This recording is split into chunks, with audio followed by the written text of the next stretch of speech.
우리 인간에게 여러 파괴적인 감정이 있는데 그 중에 하나가 미움입니다. 미움. 근데 미움만 파괴적인 것이 아니라 아이러니하게도 사랑이 파괴적인 감정이 될 때가 있습니다.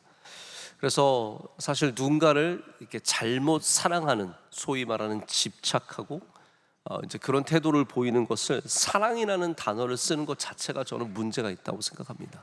그건 사랑이 사실 아닙니다. 마치 한 남자가 일방적으로 누군가를 좋아하고 지속적으로 그 사람을 어렵게 하면 이제 그걸 우리가 사랑이라고 말하면 안 되죠. 사랑하는데 그게 아니라 그것은 집착이고 스토킹이고 범죄입니다. 범죄. 그러니까 사랑이라는 이름 아래 이루어지는 범죄가 있는 것처럼 우리 안에서도 미움이라고 하는 분명히 보이는 우리를 파괴하는 감정이 있다면 우리가 좀 분별하기 쉽지 않은 이 사랑이라는 감정이 있습니다. 그래서 자기 혐오, 나를 엄청 혐오하는 것, 넌 쓸데없는 사람이고 너는 쓸모없는 인간이고 아무짝에도 쓸데가 없다는 자기 혐오도 위험하지만 동시에 자기를 너무 사랑하는 자기애라고 하죠. 지나친 자기 사랑이 굉장히 위험한 겁니다. 성경에 자기 사랑을 지나치게 한 사람이 여러 명 있지만 그 중에 하나가 오늘 말씀에 나오는 사울입니다. 왜 사울이 그냥 미움이 아니라 자기 사랑일까요? 여러분, 사울에게서 나오는 미움의 모습이 어디서 나오냐 하면 자기 사랑에서 나온 겁니다. 그 사랑의 모습이 어떤 모습입니까? 나보다 남이 박수 받는 걸 견뎌내지 못하는 거죠. 다윗이 이렇게 박수를 받고 사람들이 좋아하니까 그거를 감당을 못하는 겁니다. 거기에 대해서 어마어마한 분노와 미움이 생겨나고 그가 깊은 흑암으로 빠져들게 되는, 이 함정으로 빠져들게 된 것은 그냥 미움이 아니라 거기에 자기 파괴적인 사랑의 모습이 있었기 때문입니다. 그 안에 파괴적인 자존심, 여러분 자존심이 있어야 합니다. 자존심이 있어야 되죠. 그런데 그게 지나친 것은 위험한 겁니다. 모든 것을 통제하려는 자세, 내가 원하는 대로, 내가 말하는 대로, 내가 모든 영광을 다 받아야 하는, 전쟁이 끝나고 누구 한 명이라도 거기에 대해서 칭찬을 받고 자기보다 더 환호를 받으면 견뎌할 수 없는, 내 얼굴이 많이 나와야 하고 내가 중심이 되어야 하는 이런 자기 사랑이 지나친 모습들이 결국은 다 파괴적이고 함정이 됩니다. 여러분, 우리가 항상 모든 것의 중심이 될 수 없습니다. 모든 곳에서 항상 내 이름을 불러주는 게 아닙니다. 내가 훌륭하게 한 것 있을지라도 우리 하나님을 신뢰하는 사람들은 아무도 칭찬 안 해줘도 감사할 줄 알아야 합니다. 그런데 이게 자기애가 지나치게 크면 내 칭찬이 빠지면 화가 나죠. 근데 이런 것들이 단순히 나에게만 문제가 되는 게 아니라 하나님으로부터 멀어지고 결국 이 교만한 심령이 하나님께 버림받습니다. 오늘 이제 사울이 버림받는 장면이에요. 오늘 말씀이 제가 사실은 좀 더 길게 읽으면 좋은데 한번 집에 가셔서 안 읽어보실 가능성이 99%지만 한번 읽어보세요. 이 안에 왜 사울이 버림을 받는지. 여러분, 우리 이상하잖아요. 하나님 안 버리시잖아요. 우리는 사울이 죄를 져서 버림받았다고 생각하는데 사실 그렇지 않습니다. 죄는 사울에 있는 이 자기 사랑, 교만한 마음에서 흘러나온 하나의 현상일 뿐입니다. 결국은 사울이 버림받은 거예요. 다윗도 죄 졌잖아요. 다윗은 왜 버림받지 않고 왜 사울은 버림받습니까? 다윗은 자기보다 하나님이 커요. 그러니까 항상 하나님께 가면은 뭔가가 해결이 되는 겁니다. 근데 사울은 자기가 더 커요. 그래서 결국 오늘도 기념비를 세우지 않습니까? 자기 기념비예요. 이거 내가 잘했고 내가 훌륭하고 내가 큰 사람들은 이렇게 자기 기념비가 세워지는 겁니다. 오늘 우리 다시 한번 우리 건강한 사랑을 되찾기를 원합니다. 스스로를 사랑해야 합니다. 당연하죠. 아침에 일어나서 거울 보시면서 너 괜찮다? 이런 거 아무 문제 안 됩니다. 그렇다고 갑자기 벼락 내려와서 죽지 않습니다. 그러나 내가 모든 박수와 중심과 인정과 이런 것에 목말라 있고 그것으로 인해서 나의 심령이 황폐해지고 있다면 우리 스스로가 어쩌면 지나친 자기 사랑의 잘못을 갖고 있을 가능성이 굉장히 큰 겁니다. 우리 교회 청년대학부 찬양팀 이름이, 오늘 기도하신 집사님도 결혼한 지 1년도 안 됐는데 벌써 이제 우리 찬양 CCM 사역자하고 잘하고 있어서 기도를 했는데, 우리 교회 청년대학부 찬양팀 이름이 How입니다. How. 여러분 What, When, How 아시죠? 네, 어떻게.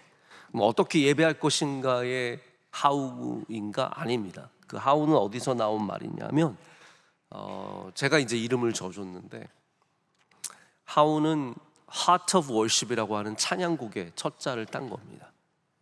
이게 마음의 찬양, 마음의 노래, Heart of Worship이라고 하는 그런 찬양인데, 이 노래가 만들어진 계기가 있습니다. 제가 그 이야기를 사랑하기 때문에 우리 찬양팀에게 찬양팀 젊은 친구들이 앞에서 찬양하다 보면 어쩔 땐 자기가 커지거든요. 근데 이 찬양이 나를 위한 게 아니라 예수님을 위한 사실을, 이걸 좀 다시 회복하자고 제가 주어진 이름이 How입니다. 근데 이 가사가 특별합니다. 지으신 분이 맷 레드맨이라고 하는 아주 유명한 찬양 사역자인데, 이분이 영국에서 정말 어마어마하게 큰 공연을 마쳤어요. 사람들이 다 하나둘씩 떠나가고 무대가 이렇게 빈 거예요. 아무도 없는 그 무대에서 모든 것들이 잔잔할 때 그분이 하나님이 주신 영감을 받았어요. 그래서 첫 가사가 그거예요.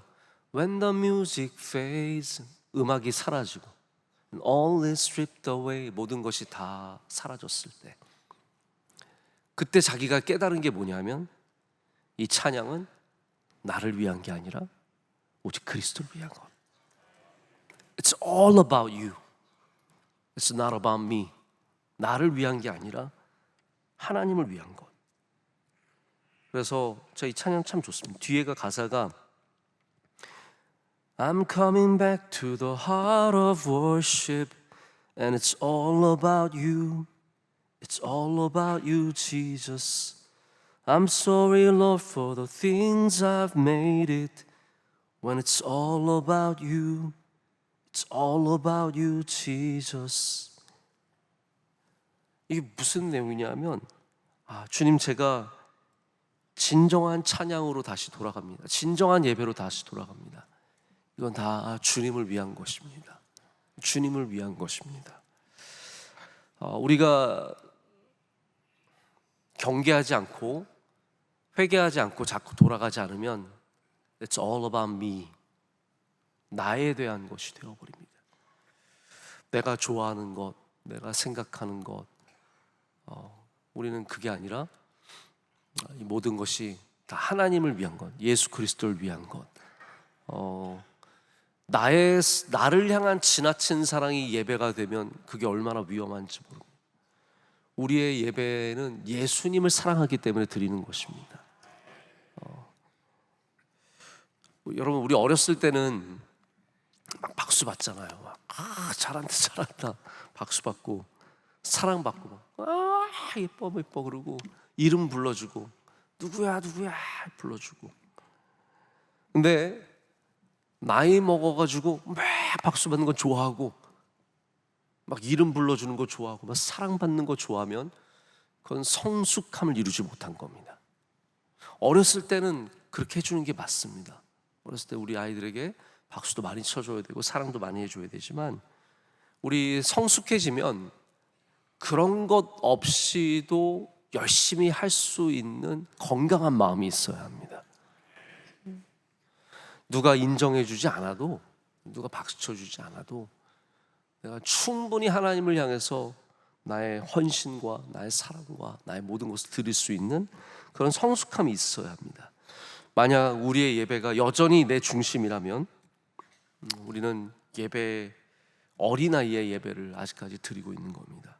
그것이 이제 사울의 모습입니다. 사울은 여전히 자기 중심적인 신앙에서 한 걸음도 벗어나지 못하고 결국 갈멜에서 이렇게 자기 기념비를 세우고 하나님의 기념비를 세워야죠. 하나님이 이루셨다. 할렐루야. 하나님이 하신다. 하나님이 놀라운 능력이 있으시다. 이런 걸 세워야지 내가 사울인 내가 어느 전쟁에서 이겨가지고 몇 명을 내가 죽였고 이게 아니라는 겁니다. 우리가 내 중심적으로 생각하고 살아가고 나를 지나치게 살아가는 모습에서 벗어나지 않는 이상 하나님은 우리를 사용하지 않으십니다. 그럼 쓰임받고 싶으십니까? 그러면 내 중심에서 하나님 중심으로 바뀌어야 합니다. 하나님이 기름 부어 주셨는데 결국은 사울의 부르심의 주체가 누구입니까? 사울이 아닙니다. 네가 대단히 훌륭해서 너의 이름을 높여주려고 하나님께서 그렇게 부르신 것이 아니라 부르신 분의 이름을 높여드리는 것이 우리가 해야 되는 일인 거예요. 근데 자기애를 갖게 되면 나를 부르신 분을 높이는 것이 아니라 부름받은 내가 높아지려고 계속 내 이름을 어디다 쓰는 겁니다. 제가 이제 제일 수준 낮은 우리 사람들의 행태가 뭐냐 하면 어디 유적지나 관광지나 이런 곳에서 자기 이름 쓰는 사람 아시죠, 여러분? 네? 저희 남산 서울타워에 가보세요. 이름 엄청 많이 써 있습니다. 저는 그거 공개해야 된다고 생각합니다. 누구 이름인지. 제가 지난번에 프랑스 파리를 갔을 때도 선진국도 마찬가지예요. 다 써져 있어요, 자기 이름. 지난번에는 어디죠? 피라미드에다 자기 이름 쓴 사람 있잖아요.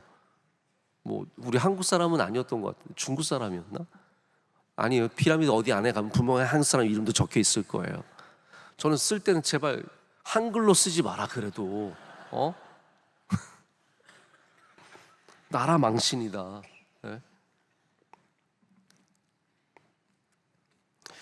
그런데 예수님께서 제자들을 부르실 때 부르심의 정의가 무엇입니까? 자기를 부인하고 해요. 자기를 지나치게 사랑하고가 아니라 자기를 부인하고. 그러니까 부르심의 핵심은 나를 많이 내려놓는 것입니다. 그래서 자기를 부인하고 자기 십자가를 지고 나를 따르지니라. 이게 예수님이 말씀해 주시는 부르심의 핵심인데 사울은 이 부르심을 전혀 이해하지 못하는 겁니다. 내가 뭔가 높아지고 내가 다른 사람보다 귀하게 여기는. 그러니까 이제 결국은 하나님께서 일하시는 걸 전혀 인정하지 못하죠. 왜냐하면 하나님은 나 말고 다윗 통해서도 일하실 수 있거든요. 그거를 인정하면 다른 사람이 높아지는 게 아무 문제가 안 됩니다. 왜 나만 쓰세요? 그러실 리가 없잖아요. 하나님께서 다른 사람 충분히 귀하게 쓰실 수 있는데 이 부르심을 제대로 이해하지 못하니까 결국은 이렇게 잘못된 함정에 빠지고 마는 것입니다. 오늘 여러분 나를 부르신 분이 하나님이심을 기억하면서 자기애로 충성하지 마시고 부르신 분에게 믿음으로 충성한 여러분 되시길 축복합니다. 예수님께서 또한 우리에게 두 주인을 섬길 수 없다라고 말씀하셨습니다. 이제 두 주인이라고 하면 뭐 물질이나 하나님, 이런 만몬과 하나님 이런 걸 말하는 건데, 저는 사랑이라는 면에 있어서는 자기 사랑이 지나치면 우리가 하나님을 절대로 사랑할 수 없다는 것도 분명히 알아야 된다고 생각을 합니다. 여러분, 나로 가득한 이 영혼 안에 어떻게 하나님의 자리가 있을 수 있겠습니까? 나를 향한 사랑으로 내 이름이 막 드러나야 하는 그런 사람들이 어떻게 하나님의 이름을 높여드릴 수 있겠습니까? 그래서 이제 자기애가 큰 사람들이 내 생각과 다르고 내 의견과 다르고 내 주장과 다르면 견뎌하지 못하거든요. 그 사람 반드시 밟아서 죽여야 되거든요. 이런 마음들이 단단한 콘크리트가 됩니다. 여러분, 단단한 콘크리트, 그 마음은 사람도 어렵게 할 뿐만 아니라 결국 하나님도 어렵게 하는 겁니다. 여러분, 콘크리트 아시죠? 콘크리트는 제가 어디서 한번 읽은 적이 있는데 그 수명을 정확하게 알 수가 없대요. 왜냐하면 이제 콘크리트라고 하는 이 건축 자재가 쓰인 것이 100년이 조금 넘었습니다. 그러니까 이게 아직도 든든하잖아요. 예를 들어서 엠파이어 스테이트 빌딩이 지금 만들어진 지 100년이 됐습니다. 말도 안 되죠. 100년 전에 100층을 쌓은 거예요. 근데 그 중요한 자재가 콘크리트지. 콘크리트가 생겼기 때문에 높은 빌딩을 함께 세울 수 있게 된 건데 아직도 그게 멀쩡하거든요. 그런 걸 보면 이 콘크리트라는 게 얼마나 단단하고 오래 가는지 우리가 좀 예측해 볼 수 있어요. 근데 여러분, 콘크리트를 어떻게 만듭니까?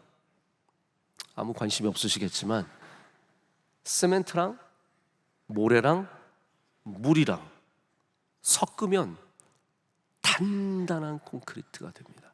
절대로 깰 수 없는 콘크리트가 됩니다.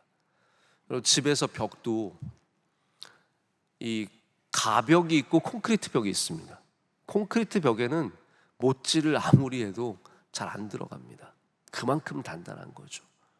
여러분, 우리의 자존심과 우리의 자기 사랑과 그리고 남을 향한 미움과 시기가 섞이면 그 심령은 단단해서 아무것도 들어갈 수 없는 콘크리트가 되는 거예요. 하나님의 말씀이 파고 들어가지 못합니다. 하나님의 은혜가 파고 들어가지 못합니다. 여러분, 겸손해져야 은혜 받는 것이고 하나님을 사랑해야 하나님의 말씀이 내게 들어올 수 있습니다. 그래서 자기 사랑으로 하나님의 말씀을 받아들이지 마시고요, 하나님 사랑으로 하나님의 말씀을 받아들이셔야 합니다. 그래야 그 말씀이 내 안에 확 다가오는 거예요. 내 안에 완전히 들어와서 내 삶을 바꿀 수 있는 힘과 능력이 됩니다. 그래서 우리는 주님을 만나면 다 세례 요한과 같은 자세를 가져야 합니다. 세례 요한이 뭐라 그랬어요? 주님은 흥하셔야겠고 나는 쇠하여야 하리라. 우리 하나님 앞에서는 하나님은 커지시고 나는 작아지고, 이게 진짜 우리가 가져야 하는 믿음의 중요한 자세입니다. 안타깝게도 사울은 자기 사랑의 깊은 함정에 빠졌습니다. 자기의 영광을 바라봤고 그 영광을 훼손하는 다윗을 견뎌할 수 없었습니다. 그리고 더 깊은 함정으로, 더 깊은 나락으로 떨어지는 겁니다. 아까도 말씀드렸지만, 그래서 하나님께서 사울을 버리신 것은 그냥 단순히 그가 실수해서가 아닙니다. 하나님께서 그를 버리신 이유는 그가 모든 것을 자기를 향한 사랑으로 대신했기 때문입니다. 이 다윗의 실수, 어쩌면 제가 봤을 때는 요즘 사회에서 사울이 뭐 특별히 탄핵받을 만한 일을 했을까요? 한번 생각해 보세요, 여러분. 사울을 대통령으로 생각하고 사울이 탄핵을 받았을까요? 제가 볼 때는 탄핵받을 만한 일이 별로 보이지 않아요. 그러니까 영적으로는 어마어마하게 잘못했지만 특별히 세상적으로 봤을 때는 큰일이 아닙니다. 근데 여러분, 다윗은 어떻게 생각하세요? 다윗은 반드시 탄핵받았습니다. 왜 그렇습니까? 이거는 죄를 지었을 뿐만 아니라 그걸 커버하기 위해서 살인을 한 거예요, 음모로. 자기 권력을 그렇게 사용한 겁니다. 이게 다 배임이고 그런 거 아니겠어요? 동의하지 않으시는 것 같은데, 근데 하나님은 그렇게 여기지 않으셨습니다. 다윗의 심령은 하나님을 향한 겸손한 열려있음이 있었습니다. 철저하게 회개하고 하나님의 은혜로만 살아갈 수 있다는 분명한 고백이 있었고, 사울은 콘크리트 같아가지고 아무것도 들어가지 않았습니다. 여러분, 우리가 잘못하고 실수할 때, 우리가 깨어질 때 하나님 우리를 신속하게 버리지 않으십니다. 하지만 하나님은 교만한 자는 멀리 하십니다. 겸손한 자를 품어주시고 교만한 자는 멀리 하십니다. 여러분, 말씀을 맺습니다. 여러분이 만약에 뭐 그러신 분들이 별로 없겠지만 지나친 자기 사랑으로 인해서 자기를 돌보는 것이 삶의 전부이고 자기만을 생각하고 있고 인정받지 못하고 사랑받지 못하고 박수받지 못하면 괴로워하는 심령을 가졌다면, 오늘 이 시간 여러분, 그것을 이길 수 있는 방법은 나를 사랑하지 않는 게 아니라 하나님을 더욱 사랑하는 겁니다. 하나님을 더욱 사랑하십시오. 예수님을 심히 사랑하십시오. 그러면 여러분 심령 가운데 하나님께서 그 굳었던 마음을 다시 풀어주시고 우리 안에 평안과 기쁨과 감사, 할렐루야, 은혜로 충만하게 하실 줄로 믿습니다.